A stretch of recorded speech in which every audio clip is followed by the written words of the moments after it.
Godina za nama bila je veoma teška zbog nedostatka novčanih sredstava, ali urađeno je nekoliko pozitivnih stvari u oblasti zdravstva.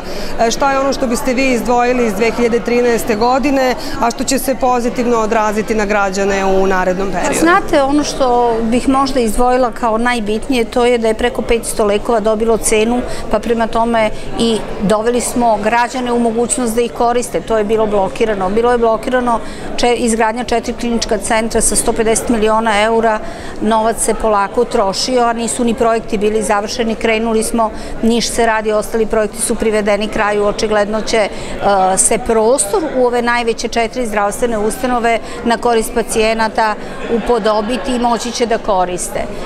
Dalje, mi smo po prvi put organizovali centralizovane javne nabavke za sanitetski materijal i lekove u bolnicama i domovima zdravlja i boga mi uštedili samo nakon tog jednog tendera 25 miliona eura, što je zaista velika suma novca i što znači da ćemo imati mogućnosti da to koristimo za potrebe opet pacijenata. Izjednačili smo državne i privatne apoteke u smislu da i privatne apoteke mogu praviti ugovore sa fondom i na taj način poboljšali snabdevanje pacijenata za svoj recept. Oni mogu pod istim uslovima u nekim privatnim apotekama koji ispunjavaju određene uslove i državnim koristiti to svoje pravo da dođu do leka, pa mi se čini da su to možda najbitniji elementi na kojima smo i radili i uradili ih. Usvojen je budžet za 2014. godinu, naravno nijedno ministarstvo nije zadovoljno, što je negde i normalno u ovim kriznim vremenima.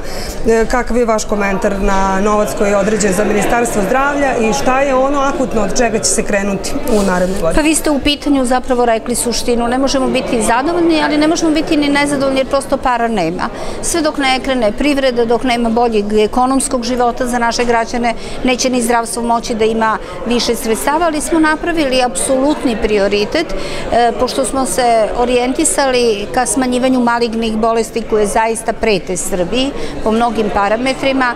Mi ćemo najveći deo sredstava iskoristiti da aparate za zračenje malignih bolesti prosto snabdemo naše zdravstvene ustanove njima i jedan deo sredstava kreditnih, a jedan deo sredstava budžeta ćemo iskoristiti za to.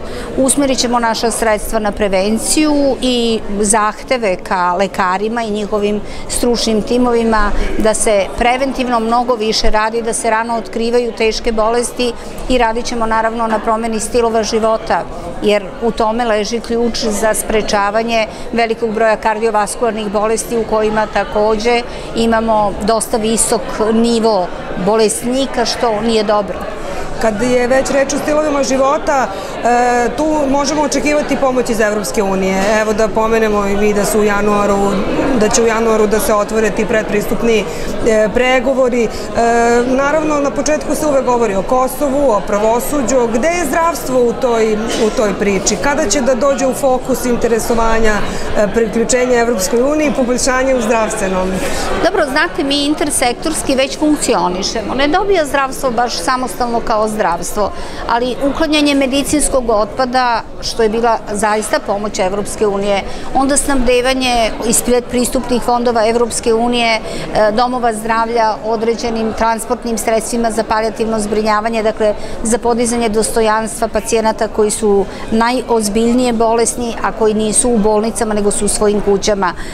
Zatim, uz pomoć tih predpristupnih fondova sarađujemo sa Ministarstvom životne sredine oko životne sredine koja je takođe izvor zdravlja.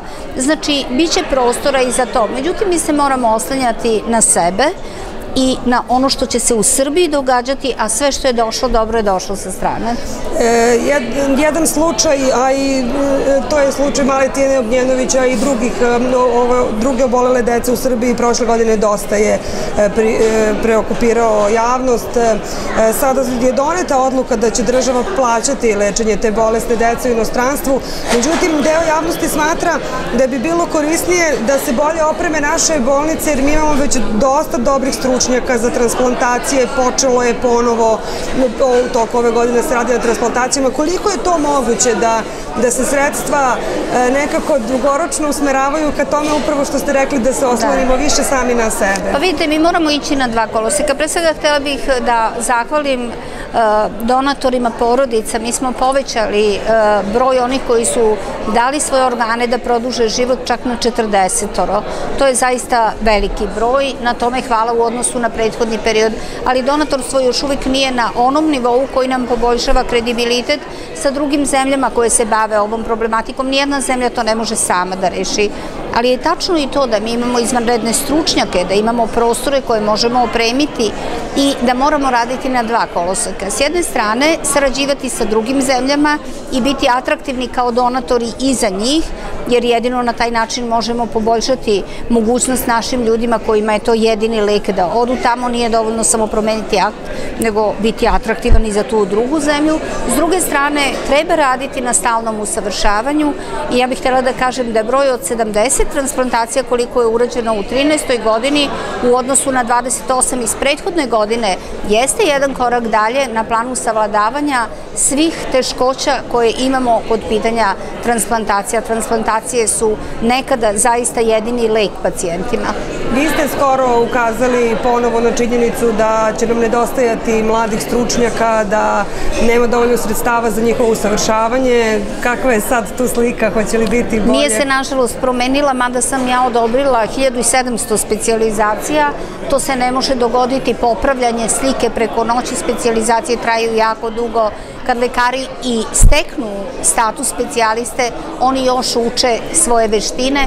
Znači, mi ćemo morati očigledno da radimo dugoročno i sa starijim kolegama koji su pred penzijom, da ih molimo, da od njih očekujemo da svoje znanje i veštine prenose nešto brže mlađim kolegama, a mlade da zaista hvataju korak sa naukom, sa potrebom naših građana da ih bude što više, posebno kada su u pitanju one specijalizacije kojih nema dovoljno. To je patologija, anestezija, rengenologija. Mi smo tu sveli uslove na jedan minimum, završen medicinski fakultet i ne čekamo one 2 godine staža koji treba da ima u opštoj praksi lekar, a odobravamo specijalizacije. Koliki je uticaj Ministarstva zdravlja na lokalnu samoupravu, koliko će ona ulagati u zdravstvo? Sada smo videli da su mnogi domovi zdravlja dobili akreditacije. Sa druge strane, nedavno sam u Nišu razgovarala sa građanima, oni kažu eto napravljen je novi fudbalski stadion, a za inkubatore se skuplja dinar po dinar. Ja ću biti iskrena, podatak da od 0 do 2,6% sopstvenih budžeta izdvajaju lokalne samouprave za potrebe zdravstva dosta slikovito govori da ćemo svest o tome u teškim vremenima morati da podižemo. Ljudi koji sede i odlučuju u jedinicama lokalne samouprave šta zapravo znači zdravlje. Ali s druge strane, ni oni ljudi, jer su ti transferi zaista smanjeni, ne mogu preko svojih mogućnosti, ali će morati negde ljubav prema bolesnom čoveku da pokažu, nažalost, i kroz novac.